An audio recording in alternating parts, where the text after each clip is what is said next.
Hey, y'all. Hello. Hi. Got a little trusty notepad with me today. I know, I got my feet up in the seat and my shoes off. Oh, you're comfortable. You're relaxing. So here we are for another episode of Beyond the Church. Yes. So welcome back, y'all. We're glad to have you with us.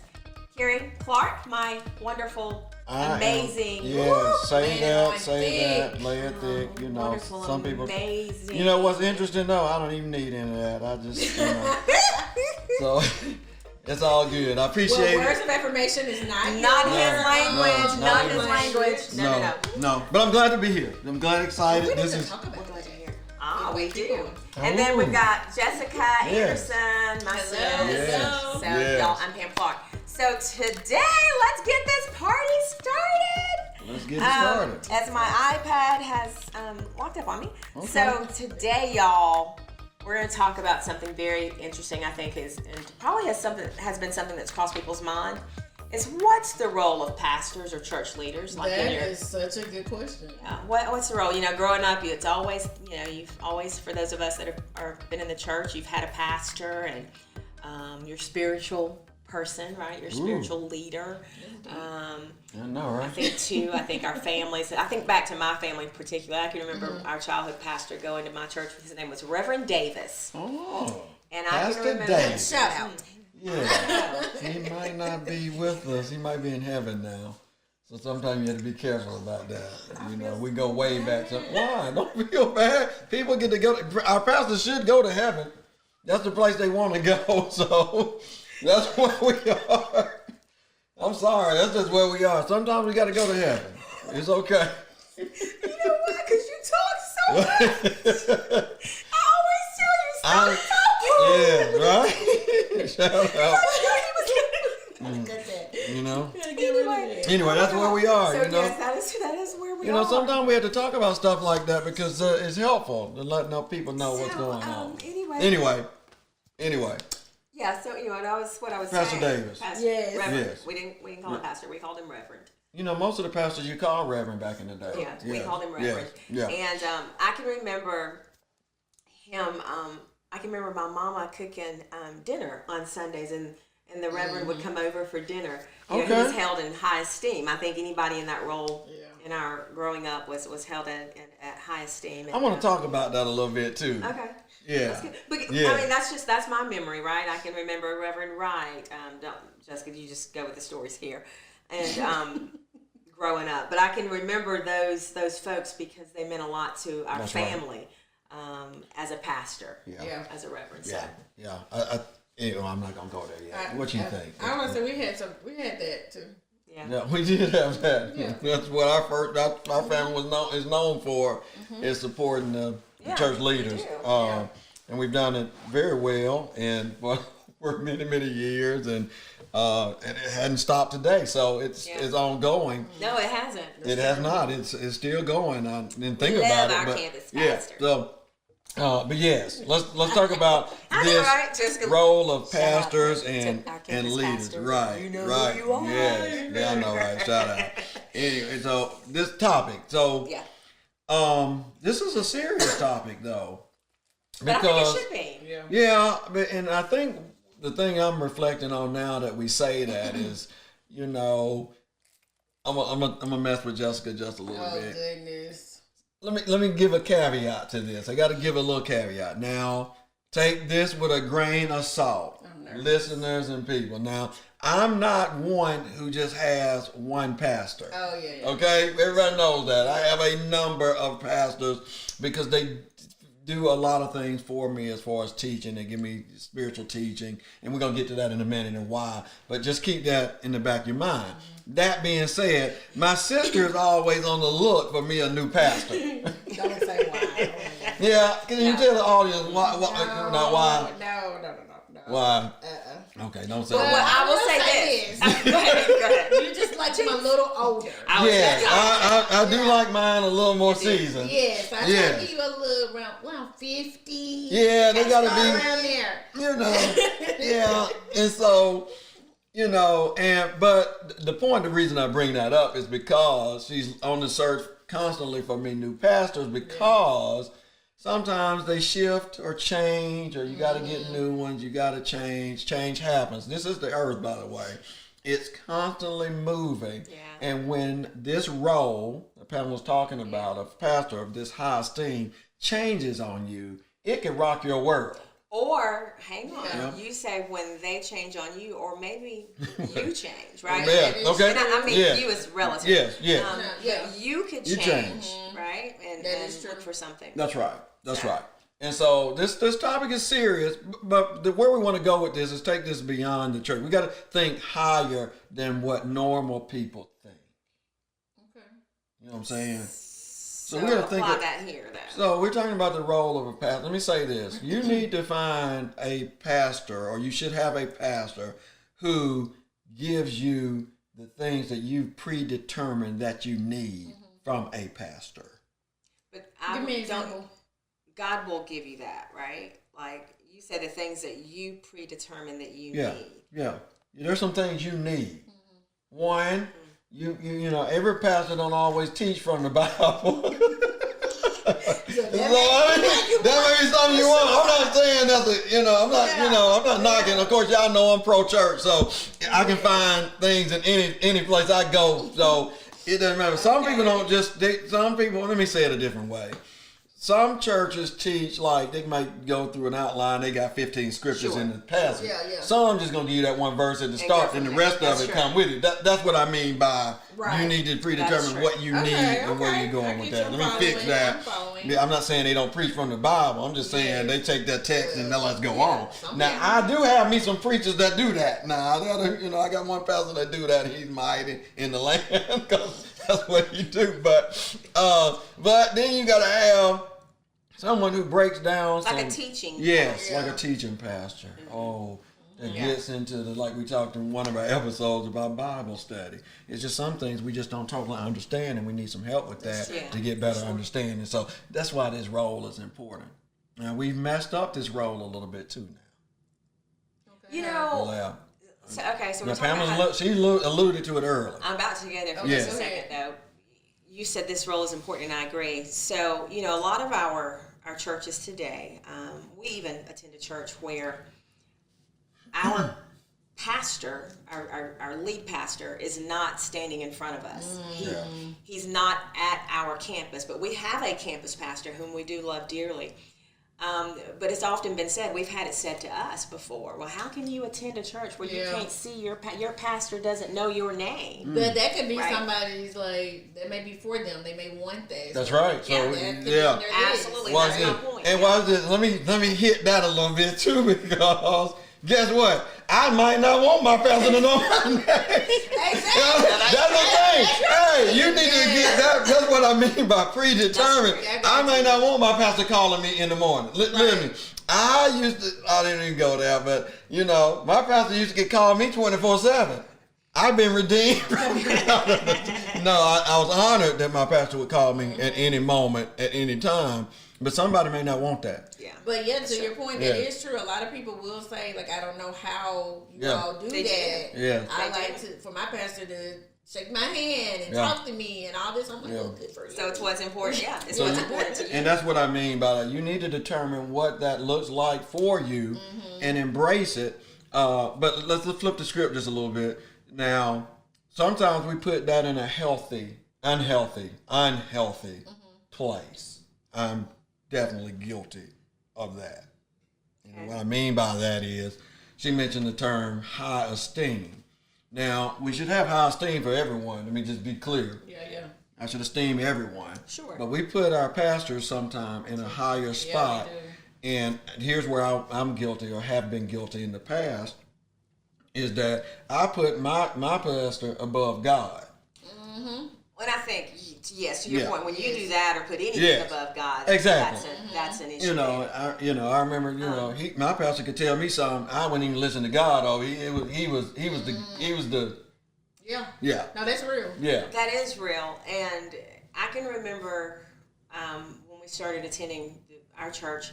I remember our pastor saying, "I don't want to have to spoon feed you. I don't want a congregation that I have to spoon feed or that puts me in that place. Yeah. You know what I mean? I want to help you, guide you along that way. I want to shepherd you. Yeah. But I'm not your God. Yeah. The other part that makes that unhealthy, forget the part where we put our leader in a spot that equates to God. But let's say we got it right in this regard. But let's say we didn't do that. But think about some other things we do. We put them on I'm not gonna say pedestal because that word that means something different totally. However, we put them in a place where they should be flawless. Right, like that's a lot of pressure we're putting on a person. They're not gonna. No person on earth is gonna be flawless. I think that's unfair pressure that we put on them too. You remember we was having that Bible study about Samson. Samson had the Spirit of God on him from birth. We sure did talk about that. He messed up over and over again. And the Spirit of God is that the one where the Spirit of God left him? We talked about it. It left him later, but it was with him. He ruled as a judge for 20 years. Yeah, he did. But yet the Spirit of God was with him. Yeah. He did all these things that was not godly. Yet he was still basically a leader, a spiritual leader. And so, but we don't give our spiritual leaders that ability to have flaws. That's so true. You know, they're gonna have errors. They're gonna make bad decisions. Sometimes it just doesn't go well. It just doesn't. And so we got to be able to, beyond the church says, I respect that. I give them the space to do that. And honestly, it says I got to love them enough. Yeah. We should love them through whatever. That's right. Through whatever. Yeah. Through whatever. I mean, you know, when we give up on somebody, that is not love, because love never fails. It never gives up. It never turns its back. It has a never component. Yeah, as long as it never. If you look at the definition of what love is from the scripture and from the Apostle Paul gave us, love, it endures to the end. It does. We got to do better. And the moment that you don't do any of those, you fall out of love. That's right. You're not in love. You faking it. So anyway. Yeah. Well, 1 Peter 5:2. Yes. You keep giving us these King James versions. I gave you a King James version. Yeah, I don't know. I must have been my heart has just been filled with Old KJV. I mean, the New King James version is better. Yeah, it is better. So this is New King James version. 1 Peter 5. Okay, New King James. That's one of my favorite versions. New King James. Well, that's what we're reading. Yes. It's like the next generation of King James.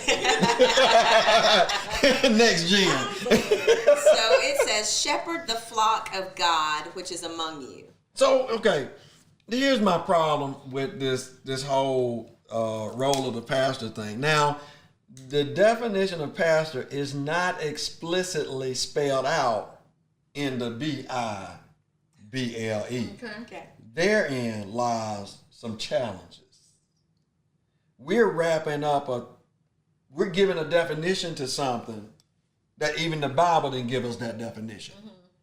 Because it ain't in there like that. That's why I chose that scripture, because it says shepherd. In fact, I know that the Apostle Paul is speaking to church leaders, and he's telling them this is what it should look like when you play your role. You should be shepherding the flock of God. Yes, shepherd the flock of God. Now, I'm also saying is that we put a definition on the word pastors that does not exist. I am saying that. We made that so messed up because we didn't put the scripture on. It's why I chose that one. Okay. Because they should be shepherding. Well, let me finish. Okay, I'm sorry. Go ahead. Okay. So shepherd the flock of God which is among you, serving as overseers, not by compulsion. Okay. But willingly. Well, willingly. This is their directives. Keep reading. Not for dishonest gain, but eagerly. Eager. They should be eager. We should be eager. Nor as being lords over those entrusted to you. So they don't even get to be Lord, the leaders, spiritual leaders, which of course we find ourselves in that spot. And but being examples to the flock. So we got to be examples. Let me just say this. I need an example of a person who is like me. Okay. Or when you want somebody better, right?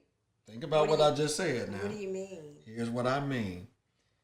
If I need a person who can set an example that helps me when I'm in a place that they've already kind of gone. So to your point. Okay. You know what I'm saying? Yes. Okay. Yeah, I think does you're that make both sense? saying the same thing. In order to be an example to me, that's got to be where I'm going. Right. Yes. Does that make sense? Yeah, So that makes did it be sense. an example? That makes sense. Otherwise, if they can't be an example for me, let me say it this way, then they kind of not in that spot. Y'all know what I like in a pastor. What?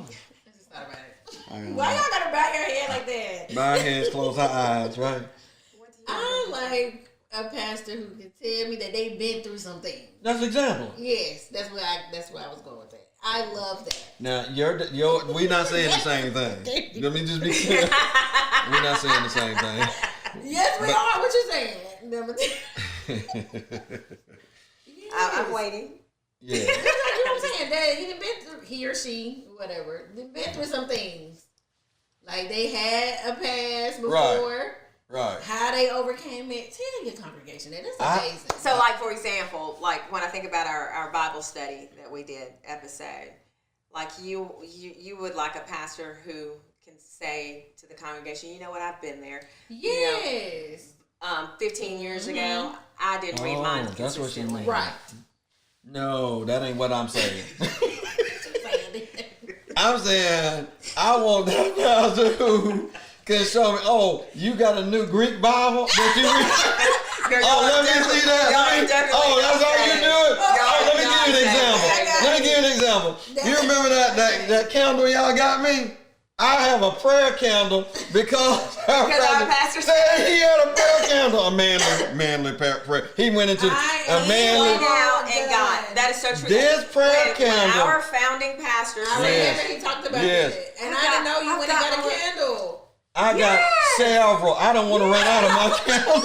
And it's a manly. It's a manly scent. I'm smelling. I'm like, oh, he's downstairs. Yes, We definitely were saying two different things. Yeah, Y'all that's were. all. I just want you to know we're not saying the same thing. Okay, well that's why. But that's what I'm talking about. Setting an example. Like that's a good example of that transformed how I do prayer. A certain type of prayer. But hang on though, y'all are saying the same thing because she's saying that pastor who can say, hey, 15 years ago before I started doing this, I didn't read my Bible consistently either, but look at where you can be today because I do it. Y'all are saying the same thing because that example, she's saying, oh, well, if he can do it, I can do it too. You said, oh, he got a candle, I'm going to get a candle. Right. You're saying the same We're thing. saying the same thing. Okay, guys. You're welcome. Thank you. Appreciate it. I still feel like He don't want us to say the same thing. I know. Okay, we saying the same. But thing. at the end of the day, that's just how we feel. What we want from our pastor, Yes, which and that's goes all I'm back saying. to the original thing. Yes, What y'all are saying. Yeah, okay. Back So to let's you. go to Ephesians. Ephesians 4, 11 through 16. NLT. Thank you. Now these are the gifts Christ gave to the church. Okay, now see, now I went and got this from the still the Apostle Paul. this He is. says there's some things I've given you from Christ. Yes. You know, he's gonna name this stuff. So, and by the way, Christ gave let me to say the this. church. I don't want to be ugly, but sometimes I just don't know how to do that. They gave this list a name, and I don't like to give stuff names because it pollutes what we think about this stuff. Okay? Because some people will assume that you can only have one of these. Well, there are S's on these. Yeah, it's plural. That means there are multiple gifts, or maybe a person has multiple places, or you can have for yourself a lot of these people in your life. Okay. Let me say it that way. Now, when they try to make it you should only have, anyway, we can't say that. The Bible does not say it that way. But anyway, let's keep working. So these are the gifts Christ gave to the church. Yes. Apostles. The prophets. Yeah. The evangelists. And the pastors and the teachers. Okay, so we got all them in there. We got all these things. Apostles, prophets, evangelists, pastors, and teachers. Yes. So what I'm saying is gifts. Yes. Now gifts that Christ gave us should be good, by the way. Yes. Like so don't have no bad none of these because he don't believe in it. He giving you good stuff. Right. It's gifts. Something that you gonna appreciate. Gifts. When you get somebody a gift, it's usually something they can use. Yes. Okay, that's all I want to be clear about. These are good things, not negative. Their responsibility is to equip God's people to do His work. So if you have someone who's not equipping you to do your work, you got a problem. See, my work and your work ain't the same. No. So I got to make sure I got the right person to help me be equipped in doing my work that God has given me. To do His work and build up the church, the body of Christ. Mm-hmm. This will continue until we all come to such unity in our faith and knowledge of God's Son that we will be mature in the Lord. See, I like that part, so that we can be mature in the Lord. Now, Jessica, the problem is, and you know this, don't call no names. There's some immature people that we run into, and we some church people. It's because they probably ain't got the right gift, because He's sending His gift so that we don't be immature. And sometimes you hear some immature statements, some immature feelings, some immaturity. But we got gifts so that we can get that immaturity out. Yeah.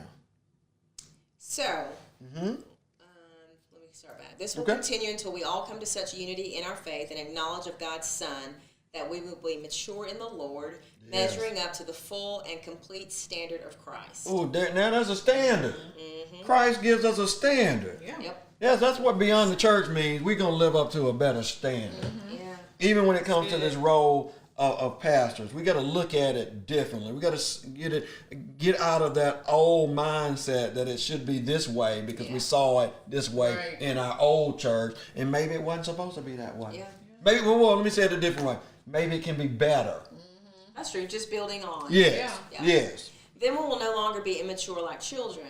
We won't be tossed and blown about by every wind of new teaching. Now, the Bible just calls some people some chillin'. We won't be immature like children. Like you got to say it like you're from the country, like chillin'. Right. Oh, okay, I'm sorry. Some chillin'. Them cheering. Them cheering. Okay. Don't be like them. We got these gifts, kids.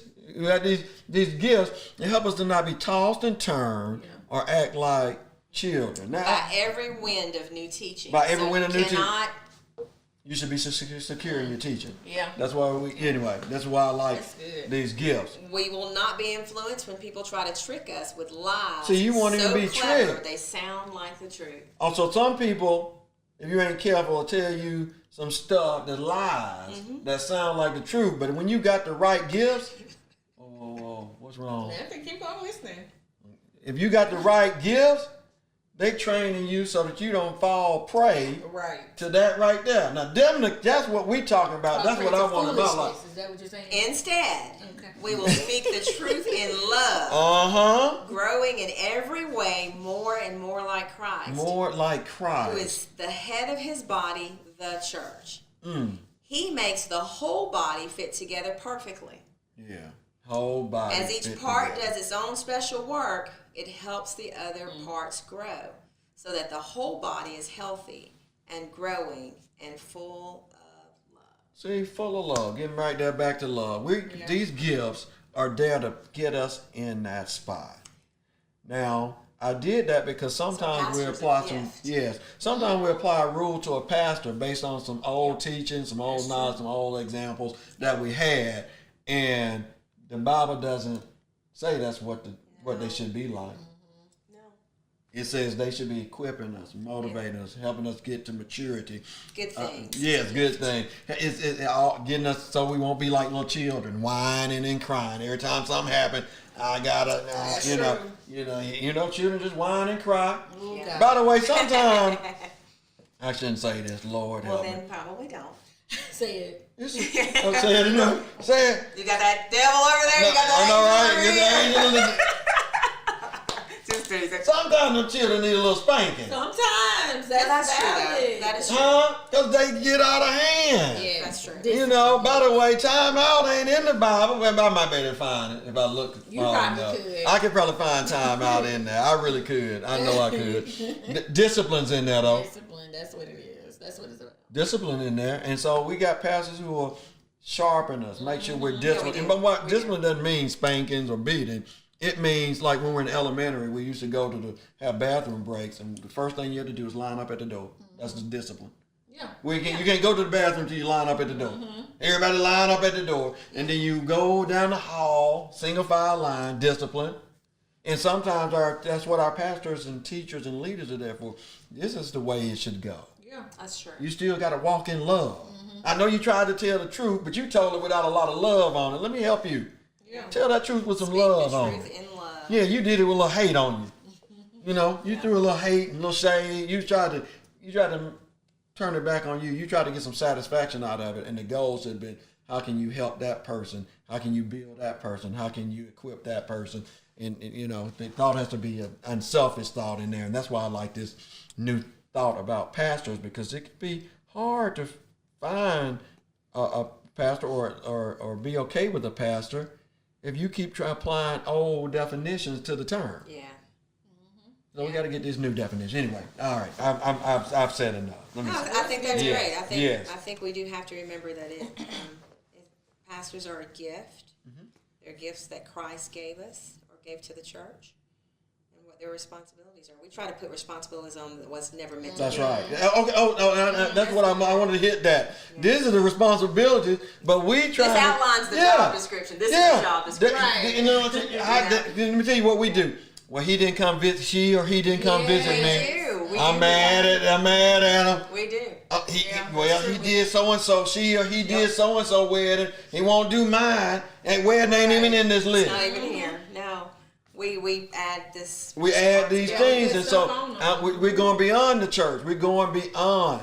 It wasn't meant for us to put all this pressure and all these things. Shout out! I love my pastor. I'm done shouting people out. And so there it is. I'm glad you said that, because we'll start to apply these things. Well, he ate at so and so, or he went to dinner with somebody, or he called first, or they took a week to get to me, and we didn't miss the point. He wasn't even supposed to. In fact, I'm giving the pastor, any pastors listening to me, I'm letting you off the hook today. You follow this right here in what you do, and stop doing all them phone calls and me. Just regarding Ephesians 4:11-16. Right. Yeah, I give him permission. I wouldn't do it. That's not true. Okay, well, that's a great segue into the hot topic. Okay. Which Jessica wants to talk about change. So here it is. You're talking about leave that old stuff behind and let's change. Right. So how do we deal with transition and change? So Jessica, tell us more about what you're thinking. Okay, y'all. Are y'all ready? Yeah. Oh, Lord. I'm not ever ready. I'm ready, but I'm in spirit. I'm ready. So recently we've had a change to take place in our local church not too long ago, right? Yes. And it was a big change. Like it affected everybody. There was chatter, right? Yeah, unfortunately. On social media, all the places. In the news. Yeah, literally it was everywhere. So yeah. I really wanted to just talk about like how can we help people deal with huge changes that happen in your local church, and I mean like whether it's a pastoral change or maybe your kid doesn't like something, they don't care to be there, whatever that may be. How can we encourage people to accept change, or maybe they have to? Maybe it is okay to move on and do something that's fit for your family. Who gonna help me? Listen. I'm just teasing. Let me say this. I'm ready. Change is inevitable. Change is inevitable. That's just the way it goes. Yeah. And we don't all have to agree with whatever the change is. I mean, at work, you're not going up to the CEO's office and telling the CEO, you're not. Hey, we've got this guideline in place, and I just don't like it. I need to do it. Let me give you an example. Our daughter's getting ready to go off to college. That's a change. It is a change. And guess what? We can't stop it. Yeah. Well, we could, but yes. You get it. Yes. We can. Right. It's a part I was thinking about this though, because I was in a wrong disposition on that for a second. Only about a second. You got to pray. You got to be good at prayer. You got to let God talk to you. He gonna tell you what you need to know. Let me say this to that point. It ain't like it catches God by surprise. Right. We act like, oh my gosh, when things like this happen, when change happens, that it's such a surprise. Well, God is not surprised by it. Right. God has ordained every bit of it and knows it. So we need to just embrace that, or that's why I just want to say, even if it is something that you feel like you can't get with, that's okay too. It is. I don't know about nobody else. I can't say for you or you, but God has me on His mind. So every time something happens, I can't testify. I'm testifying for me. Oh my goodness. I'm testifying for me. But He has me on my mind, and so when change happens, He's thinking about me. Absolutely. Now, I like that, though. He's thinking about me, so I got to go with it. Yeah. I got to figure out how to go with it. Lord, how do I go with this? Because this is for me. Everybody don't see it that way. They need to. Okay. Even if that means I'm moving, changing. But the Bible says there's a practice that God has that we don't always understand or like. He says, I'm God. I, God, am doing a new thing. I knew that's what you were going to say. This is what God says. I, God, am doing a new thing. What you going to do? Are you even looking at what's happening? Yeah. Because this new thing is going to be better than the But let me say old this. thing. I love that. That's But good. we also don't know what that new thing is connected to for That's somebody right. else. Exactly. Although you may not see, right, the good right. or think that it's good. But that change could be somebody else's salvation. That's It right. could be That's somebody right. else's blessing. It could be something for somebody else. Again, she keep going to somebody else, but I'm thinking about me right now. For me, I'm on God's mind. He's doing something for me. And all I that don't is Yeah. good too. That's good. Oh, I'm just saying that's good, You're but right. I'm just saying you're in situations where it impacts me. I'm like, okay, I didn't see that coming. Yeah. Well, we got to know that He always has our best That's interests right. at heart. And And so that's- if we yes. believe that and we say that we do, then it's all good. And Oh, us Lord. as people, we can't even accept change. You know what? We're terrible with change. Ooh, we are. We don't. I just remember that old song. I will trust in the Lord. I thought you were going to say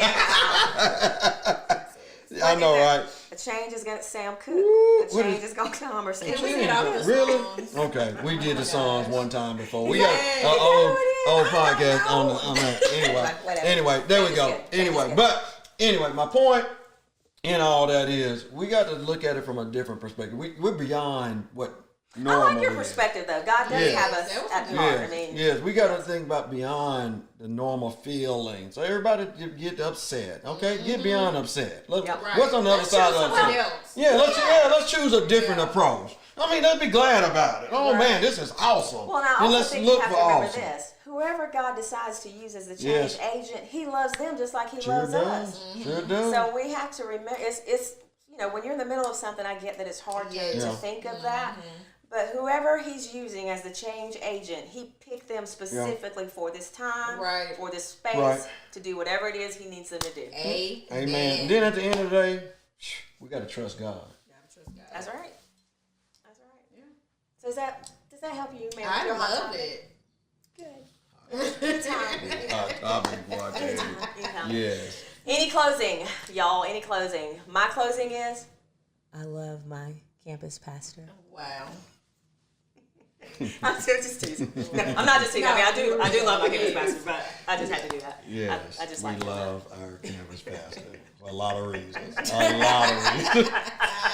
Anyway, all I'm saying is enjoy church. This is beyond the church. Enjoy Absolutely. church. By the way, when things change, find a way to enjoy it. Your church was given to you, your pastor was given to you as a gift. Your church is given to you as a gift. It's meant for your good, your betterment, and your enjoyment.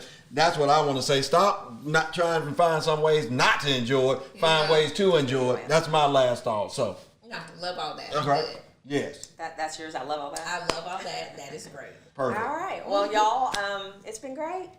Jessica, Action item. the action item is I close my iPad. She closed her iPad. So, Jessica, what's our action Okay, it item? says help someone who's lost. What was that about? Oh, help someone who's lost. Lost not in not saved or not church. That's why I said that's what they were. But lost in decision, lost in their way, lost their motivation, lost their insight, lost their inspiration, lost their, I used to say this to my friends. They need to help me get back to me being me. That's what I mean by lost. When you lost your way. A little encouragement. Yes, find somebody who's lost their faith, their esteem, Fire. their fire. Yeah. And find that person and help them this week or this month that. during this That's time good. until next time. That's Okay? good. Causes you to be in relationships with people. Yeah, you got that right. It's true. Yep. Relationships. So, anything else? Y'all good? Good. All right, Jessica. All right, y'all. Don't forget to like, comment, subscribe, share. Definitely share with all your people. Share. But yes, find us on all social media platforms. We're on Facebook, Twitter, Instagram. What else? TikTok. What I'm missing? Now, Threads. some of those things I don't even know if we own, but okay. YouTube. Yeah. YouTube. That's the plug syndrome. Comment, like, subscribe. Yeah. Sorry. Yeah. See, That's a lot you name, but I got you. It's all good. all right. Do all that. Yes. Got that? Yeah. Yes. Hey, we'll see y'all next time. Bye. Yeah. Beyond the church. Beyond the church.